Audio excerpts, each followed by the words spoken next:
جھکتی ہے دنیا جھکانے والا چاہیے۔ السلام علیکم ورحمۃ اللہ وبرکاتہ۔ امید ہے کہ آپ تمام سامعین و ناظرین خیریت سے ہوں گے۔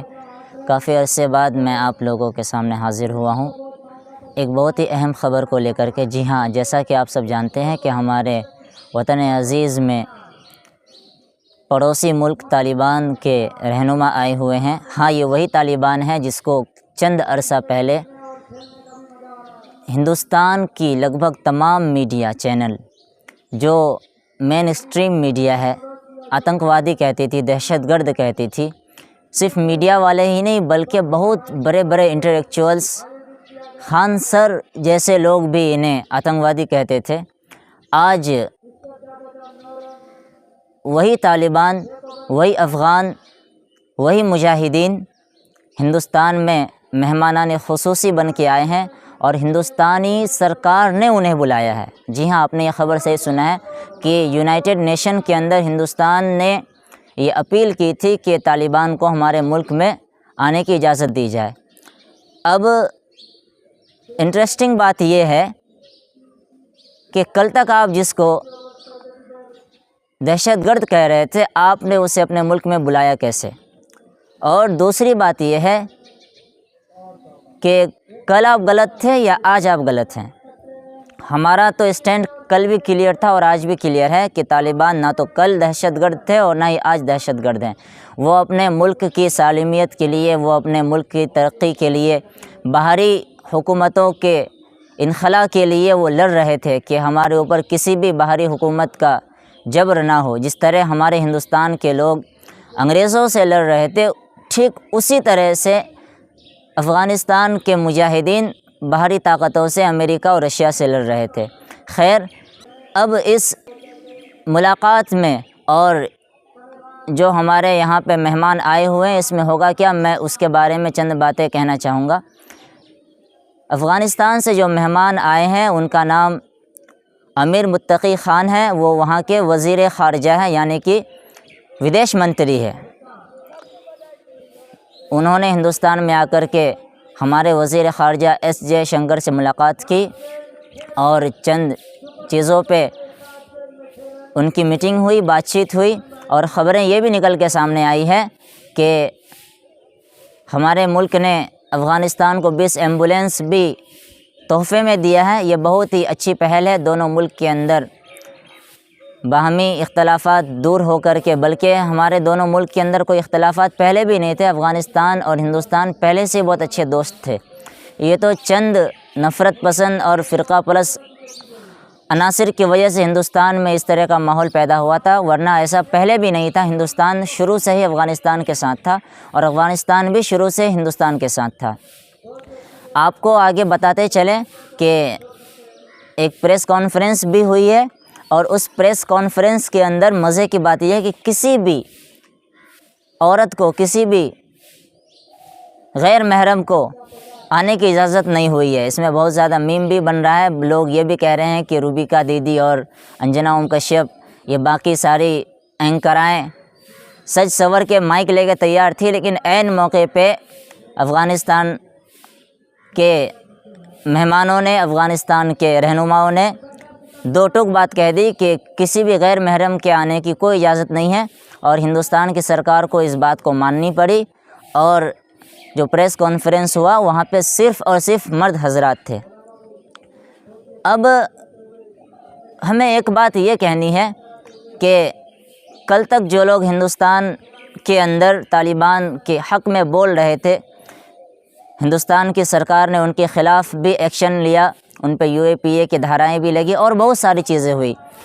تو میرا خیال ہے کہ جب ہندوستان کی سرکار ہی طالبان کے ساتھ سمجھوتا کر رہی ہے اور اپنے رشتے کو بہتر کر رہی ہے، تو ہندوستان کی وہ عوام جنہوں نے افغانستان کے حق میں بات کی تھی، ان کے اوپر سے بھی تمام کیسز ہٹ جانی چاہیے۔ آج بہت سارے میڈیا چینل کے اندر بھی بہت زیادہ واویلا مچا ہوا ہے، بہت زیادہ شور و شغب ہے۔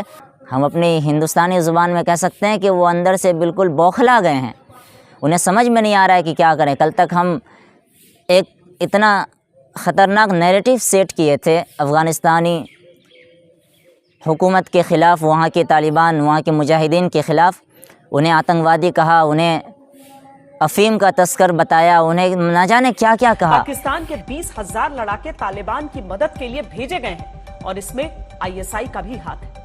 پاکستان اور طالبان کا کتنا یارانہ ہے اور ایک پورا دیش طالبان کے پنجوں میں کیسے پھنس گیا۔ تو افغانستان میں کٹر سوچ والے طالبان کا قبضہ ہو چکا ہے پھر ایک بار۔ دنیا بھر کے جانکار مان رہے ہیں کہ اس سے پوری دنیا میں آتنکی سوچ کو بڑھاوا ملے گا جو ہندوستان کے لیے خطرناک ہے۔ طالبان کی آرتھک شکتی نشے کے کاروبار سے جڑی ہوئی ہے۔ دنیا کی 90% ہیروئن افغانستان سے آتی ہے۔ طالبان کا اس پر قبضہ ہے، یعنی آتنک کی فیکٹری چلانے میں ہیروئن کمائی کا ایک بڑا ذریعہ ہے۔ افغانستان پر لگاتار قبضہ کیے جا رہے طالبانی آتنکی کاندہار تک پہنچے۔ کاندہار اور لشکر گاہ پر قبضہ کیا۔ طالبان نے افغانستان کے دوسرے سب سے بڑے شہر کاندہار پر قبضہ کر لیا۔ بھارت کے کئی لبرل بدھی جیویوں اور نیتاؤں کو لگتا ہے کہ طالبان سوتنتر پریس اور مہیلاؤں کی آزادی کے لیے کام کرے گا۔ وہ پوری دنیا میں یہ پرچار کر رہے ہیں کہ یہ طالبان اب پرانے طالبان جیسا نہیں ہے، یہ طالبان کا نیا روپ ہے، یہ طالبان اب بہت پروگریسو ہے، بہت آدھونک ہے اور یہ آتنکوادی۔ لیکن آج پھر حکومت کے دباؤ میں آ کر کے ہمیں ان کی تعریف کرنی پڑ رہی ہے، ہمیں ان کے حق میں بولنا پڑ رہا ہے، ہمیں ان کی ویڈیوز دکھانی پڑ رہی ہے، تو یہ بہت زیادہ ہی عجیب بات ہے۔ خان سر نے ایک بات کہی تھی، بہت پیاری سی بات کہی تھی کہ ہندوستان کے اندر جتنے بھی میڈیا چینلز والے ہیں، مارنا ہو، یا انہوں نے یہ کہا تھا کہ جتنے بھی نیتا ہیں ان کے آپ پیروں میں، ان کے چپلوں میں آپ زہر لگا دیں، یہ سارے میڈیا والے خود بخود مر جائیں گے۔ تو ان سے پوچھا گیا تھا کہ کیسے، تو انہوں نے بتایا کہ صبح جیسے ہی یہ نیتاؤں کے جوتے اور تلوے چاٹنے جائیں گے، یہ زہر ان کے زبان میں لگے گا اور وہ مر جائیں گے۔ ایسی حالت ہو گئی ہے ہمارے یہاں کی میڈیا کی۔ تو ہمارے ہندوستان کے لوگوں سے یہ اپیل ہے، ہندوستانی عوام سے یہ اپیل ہے کہ ان گودی میڈیا اور ان دلال میڈیا کے خبروں پہ بھروسہ نہ کریں، آپ سچ کو جانیں، پرکھیں اور ایک ہندوستان کے اندر اتحاد اور اتفاق کی مثال قائم کریں۔ کوئی کچھ کہہ رہا ہے، سب کو اپنی اپنی آزادی رائے کا حق ہے، اپنی اپنی باتوں کو رکھنے کا حق ہے۔ کوئی کچھ کہہ رہا ہے تو اس کے پیچھے کا ریزن بھی آپ جاننے کی کوشش کریں، اس کے پیچھے کا کیا مقصد ہے، کیا پرسپیکٹیو سے وہ کہہ رہا ہے، وہ آپ یہ جاننے کی کوشش کریں۔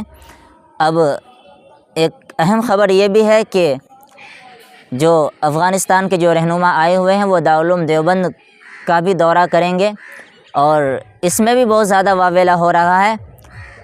مسلمان بھی جو نام نہاد مسلمان تو ہیں، لیکن اندر سے انہیں مسلمانوں سے نفرت ہے، انہیں بھی ان ساری چیزوں سے بہت زیادہ نفرت ہو رہی ہے کہ یہ دارالعلوم دیوبند کیوں جا رہے ہیں، اور خاص کر کے مین اسٹریم میڈیا کے لوگوں کو اور جو نفرتی چنٹوئے ہیں ان کو تو تکلیف ہو ہی رہی ہے۔ خیر، جنہیں جو تکلیف ہونی ہے ہو، ہندوستان کی سرکار نے انہیں بلایا ہے، ہندوستان کی سرکار نے ان کا استقبال کیا ہے، ہندوستان کے سرکار کے ساتھ ان کی ڈیلز ہوئی ہے، تو باقی ان چھوٹے موٹے پیادوں کو چیخنے چلانے سے کچھ نہیں ہوگا۔ آپ دیکھتے رہیے، اور آج دیکھتے ہیں کہ دارالعلوم دیوبند کے اندر ان کا کیا خطاب ہوتا ہے۔ جو بھی خطاب ہوگا انشاءاللہ تعالی ہم اسے اپنے چینل میں ضرور اپلوڈ کرنے کی کوشش کریں گے۔ اب ہم آپ کے پاس وہ ویڈیو بھی چلا دیتے ہیں آپ کے سامنے، جن میں انہوں نے پریس کانفرنس کی اور انہوں نے بتایا کہ وہ دارالعلوم دیوبند کیوں جانا چاہتے ہیں۔ آتنکواد کے خلاف ان سے سوال و جوابات ہوئے، ان ساری چیزوں کی تفصیل آپ ویڈیو کے اندر دیکھیں گے۔ اور آپ سے آخری ادباً گزارش ہے کہ آپ اگر ہمارے چینل پہ نئے ہیں تو ہمارے چینل کو سبسکرائب کر لیں، اور اسی طرح کی مزید بین الاقوامی اور ملکی نیوز سننے کے لیے اور دیگر اسلامی چیزوں کو دیکھنے اور سننے کے لیے ہمارے چینل کو سبسکرائب کریں، اور اپنے دوست احباب میں، اپنے رشتہ داروں میں ہمارے چینل کو بڑھائیں۔ السلام علیکم ورحمۃ اللہ وبرکاتہ۔ آپ اب یہ پریس کانفرنس بھی دیکھ لیں۔ ہم تو یہاں پہ تھے تو ہم نے بھی سنایا، محترم ذبیح اللہ مجاہد صاحب نے رپورٹ دیا کہ کابل میں ایک آواز سنایا، تو رات بھر اس کے جو تلاش ہوا، ابھی تک کوئی نقصان کا کوئی خبر نہیں آیا ہے، اور یہ بھی پتہ نہیں چلا کہ یہ آواز کیا چیز کے تھے، کیا ادھر کوئی معدنیات میں کام کرنے والوں نے کچھ چیزوں کو دھماکہ دیا یا کوئی اور کوئی بات ہے۔ البتہ سرحدی علاقوں میں جو ہمارے دور دراز علاقے ہیں وہاں پہ کچھ اٹیک ہوا ہے، ہم اس کی مذمت کرتا ہے اور ہم پاکستان حکومت کا یہ کام ایک بڑا غلطی سمجھتا ہے اور اس سے مسائل حل نہیں ہو سکتا ہے۔ افغانستان کا تاریخ گواہ ہے کہ ایسے مسائل زور سے حل نہیں کیا سکتا ہے۔ تفاہم اور مذاکرات کا دروازہ ہم نے کھلا ہے، تفاہم ہونا چاہیے، اور جو مشکلات جس ممالک کے اندر ہے وہ اپنا مشکلات خود حل کرے۔ جب اللہ تعالیٰ نے 40 سال کے بعد افغانستان کو امن دیا، افغانستان کو ترقی نصیب کیا، اس پر کمیونٹی نہیں ہونا چاہیے۔ افغانستان بھی اس خطے کے ایک آزاد ملک ہے، جب ادھر امن آیا ہے تو پھر لوگوں کو کیوں تکلیف ہے؟ یہ افغانستان کا لوگ بھی حقدار ہے، انسان ہے، مسلمان ہے، بشر ہے، تاکہ اسی 4 سالوں میں جو سہولیات آیا ہے، جو امن و امان آیا ہے، جو ترقی آیا ہے، جو اقتصاد اور دوسرے شعبوں میں بہتری آیا ہے، اس کو اور بھی فروغ دینا چاہیے۔ افغانستان میں امن اور ترقی یہ سارے خطے کے خیر میں ہے۔ افغانستان آپ کو پتہ ہے کہ اس خطے میں وہ اتصال اور ٹرانزٹ اور اقتصاد کا ایک مرکز بن سکتا ہے۔ یہ جغرافیہ ایسا ہے کہ سنٹرل ایشیا اور جنوبی ایشیا کے درمیان یہ بہترین نزدیک راستہ ہے وصل کا، تو اس سے پیدا اٹھانا چاہیے، اس حالات کو خراب کرنا نہیں چاہیے۔ ہم جیسے ہندوستان کے ساتھ اچھا تعلقات چاہتا ہے، پاکستان کے ساتھ بھی اچھا تعلقات چاہتا ہے، لیکن یہ تعلقات دونوں طرف سے ہو سکتا ہے، ایک طرف سے تو نہیں ہو سکتا ہے۔ اس لیے ہمارا خواہش یہ ہے کہ ایسے غلطی کو تکرار نہیں کرنا چاہیے۔ افغانیوں کا حوصلے نہیں آزمایا، اس کو زیادہ چھیڑنا اگر لوگ کرتا ہے تو وہ ایک بار انگریز سے پوچھے، پھر سوویت یونین سے پوچھے، پھر امریکہ سے پوچھے، پھر نیٹو سے پوچھے، تاکہ وہ آپ کو تھوڑا سا سمجھائے کہ بھائی افغانستان کے ساتھ ایسا کھیل کرنا یہ اچھا نہیں ہے۔ افغانستان کا لوگ، افغانستان کا حکومت، افغانستان کا جو موجودہ سیاست ہے وہ متوازن سیاست ہے، وہ صلح آمیز سیاست ہے، وہ برادری چاہتا ہے، ہم اقتصادی روابط چاہتا ہے، ہم ڈپلومیٹک روابط چاہتا ہے۔ جب ڈپلومیٹک روابط موجود ہے تو وہی راستوں سے مشکل حل کرنا چاہیے۔